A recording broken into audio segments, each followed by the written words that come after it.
ואת האפשרות הזאת כבר קרוב ל10 שנים, מאז שסבתי חלתה והשאלתי ציוד בכל השלבים של המחלה שלה ועד ליום מותה.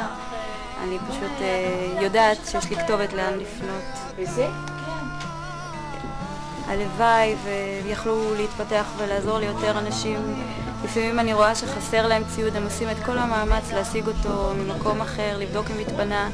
אני מרגישה שבלעדיהם היה קשה מאוד להסתדר. היחס בכלל פה אפשר להגיד שהוא נהדר, אבל על שמעון לוגסי, היושב ראש של העמותה, פשוט משהו אחר. קשה לתאר את זה במילים, צריך להכיר אותו. בן אדם נמרץ, חם, אוהב, עוזר. הוא רץ באמצע הלילה לעזור לכל נזקק, לכל קריאה. אני מכירה את זה גם באופן אישי. אני יכולה לספר לכם שבעבר נזקקתי בזמן הריוני, בבעיה שהתפתחה בשלב קריטי של ההיריון, ששמעון פשוט קם באישון לילה, אפשר להגיד, ונסע לבקש עצה מרב. זה משהו אישי שאני לא מאמינה שמישהו אחר היה עושה את זה בשבילי, וחזר והרגיע אותי. פשוט בן אדם נפלא, והלוואי שהמקום הזה יצליח, ולא רק בזכות האישיות שלנו.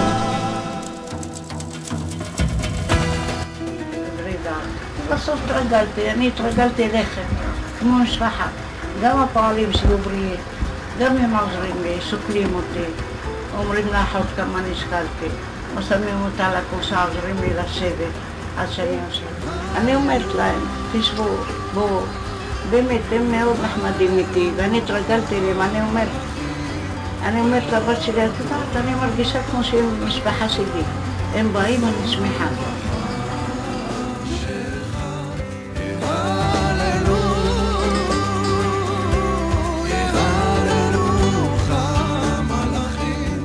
ערב טוב לכולם.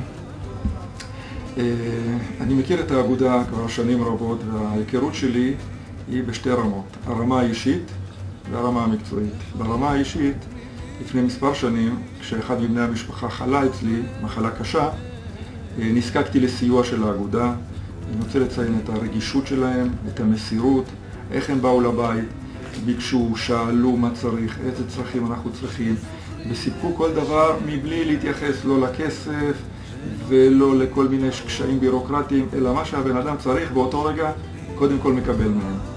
כמובן שאחרי שהתמניתי לתפקיד סגן ראש העיר וממונה על הרווחה, ראיתי את כל מרחב ומגוון הפעילויות שהם עושים באשקלון ובאזור. אני רוצה להגיד לכם שהם עושים עבודת חסד, עבודה מקצועית, ועבודה שמסייעת למשפחות ולאנשים במצוקה. כשאנשים נמצאים במצוקה וחבר'ה כאלה, כמו שנמצאים באגודה, באים ונותנים מענה ופתרון, זה שווה הרבה. אני ממליץ לכל האנשים לחזק את האגודה, לסייע בידה, לתרום כמה שאפשר, מכיוון שהפעילות שלה היא פעילות חסד, עוזרת לאנשים. לצערנו הרב, המדינה לא תמיד מסוגלת לספק את כל הצרכים של האנשים, ואגודות כמו אגודת נר דוד, שבראשה עומד שמעון לוגסי, חשוב מאוד לחזק אותה, כדי שתוכל לתת את המענים שהרשויות לא יכולות לספק. אז אני מאחל לכולם ערב מוצלח, ולפתוח את הכיס ואת הלב, כדי שהאגודה תמשיך ותתרומם לגבהים נוספים ותספק שירותים נוספים להרבה יותר אנשים.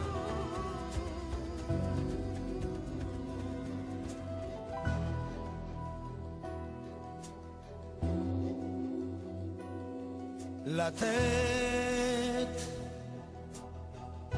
את הנשמה ואת הלב,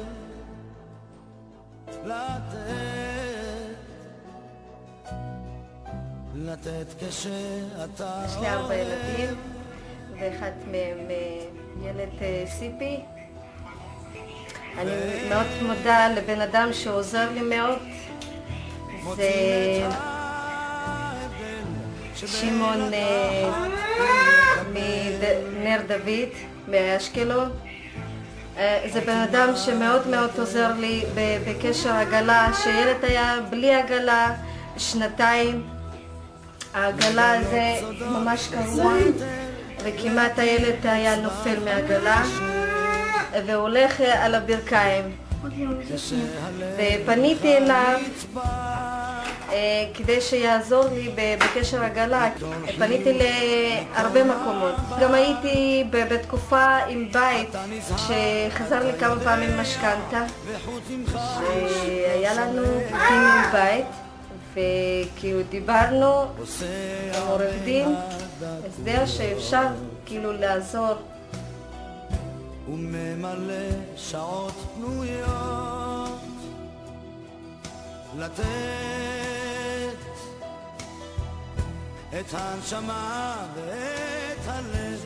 אני המכשיר שלי התקלקל ואף אחד לא יכול לעזור לי. הלכנו בכמה מקומות יד שרה ואמרו זה לא תפקיד שלהם, הם לא יודעים, טלפנו לירושלים, טלפנו לרחובות, טלפנו לכמה מקומות ותלך לאשדוד, ואמרתי לזה, תעזרו לי משהו, ואמרו לו, מכשיר כזה אין להם, ישנם חלקים של דוחים, דברים כאלה.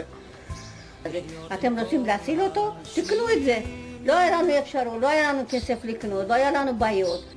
אני אמרתי לזה חיים המוות, אני לא יודע שהוא משקל ל5 אני אפול. אז הוא אמר לי, תימור, אני אעזור לך באמת, הוא עזר לי בכל הלב. אני מודה לו, עזרה שלך ושמעון, אז אני הכל 100%. אני מודה לך, אני תודה רבה לך, הכל טוב.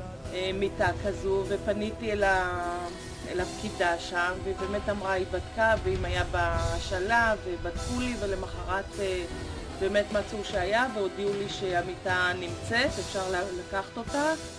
יום אחד, אמא מציירת, הכל טוב ויפה, היא מתמוטטת. עכשיו, מה עושים במקרה כזה? יש נר דוד, ואני פשוט לא יודעת מה לעשות. בא עם שני חבר'ה.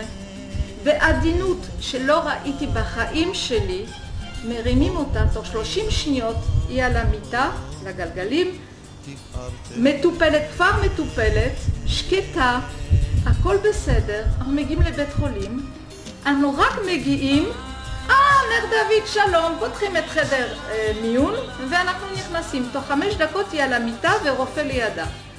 אל תשליכני לעת זקנה.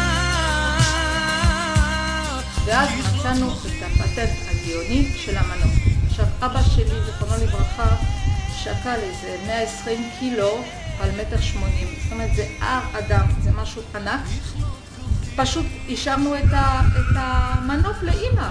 ראינו כמה שזה שימושי, כמה שזה טוב. מה שרציתי להוסיף לסיכום, שההרגשה שלי הפרטית היא שמה שלא יהיה, קורה מה שלא קורה, יש לאן ללכת, יש מין בית כזה שאפשר לצפות לעזרה, ויודעים שיהיה עזרה. אני בת יחידה, אין לי אחות או אח שאני יכולה להתקשר, משהו קרה, אז יש נר דוד. תהילתך לתת את הנשמה ואת הלב,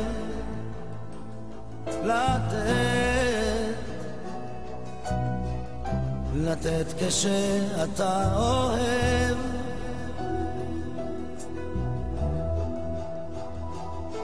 ואיך מוצאים את ההבדל שבין לקחת ולקבל. עוד תלמד לתת